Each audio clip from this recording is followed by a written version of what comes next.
सकता है उस बच्चे ने सुबह नाश्ता ना किया हो और वो क्लास में बगैर नाश्ते के आया हो और वो आपके सामने बैठा हो और उसको लगी हो भूख।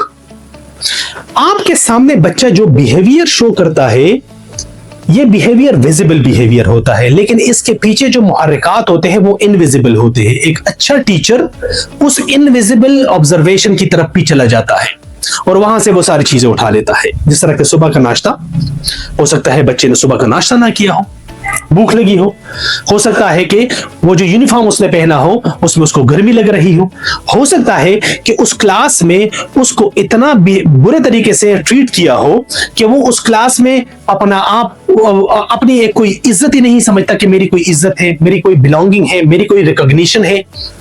और वो हो सकता है इमोशनल सेफ्टी उस क्लास में फील ना करे। यहां पर एक और चीज अभी जो कि बहुत ही ड्रास्टिक हो सकती है और ज्यादा चांसेस है कि ये वाला एलिमेंट बहुत ज्यादा हो सकते हैं, खास करके हमारे पख्तून माशरे में, और खास करके हम चूंकि जॉइंट फैमिली सिस्टम है हमारा, तो इसमें इस तरह की चीजें बहुत ज्यादा हो जाती है अनकॉन्शियसली, जानबूझ के नहीं, अनकॉन्शियसली। लेकिन चूंकि अवेयरनेस नहीं है तो इस वजह से हम उसको डिसाइफर नहीं कर पाते और हम उसका कोई खातिर खा कोई रिजल्ट भी नहीं निकालते। और वो ये है कि हो सकता है कि ये बच्चा किसी ट्रॉमा में हो। और ये ट्रॉमा कहां से आता है? ट्रॉमा ना, मैं ट्रॉमे को यहां पर समझता हूं कि ट्रॉमा एक हमारे नफ्स की तरह होता है। जिस तरह हमारा नफ्स जो है ना, एक बहुत बड़े एक वली ने ये बात कही थी कि हमारा जो नफ्स है, ये नफ्स कभी नहीं मरता, ये सो जाता है या हम इसको गहरी नींद सुलाने में कामयाब हो जाते हैं, वरना ये मरता नहीं है।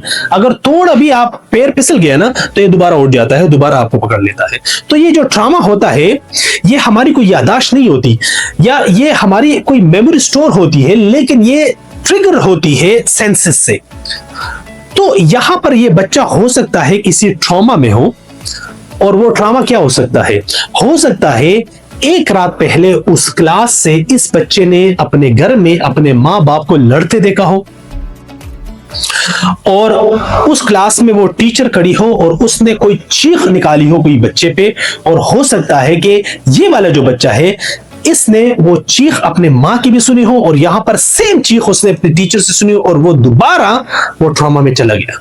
तो या फिर ये फ्लाइट मोड में आ जाएगा ये बच्चा, या फिर ये फाइट मोड में आ जाएगा, या फिर ये फ्रीज हो जाएगा। फिर हम कहते हैं कि बच्चा निकम्मा है, निकट्टू है और नालायक है, पीछे रह गया, बात नहीं मान रहा। क्यों? ये सारी चीजें यहां पर होती है।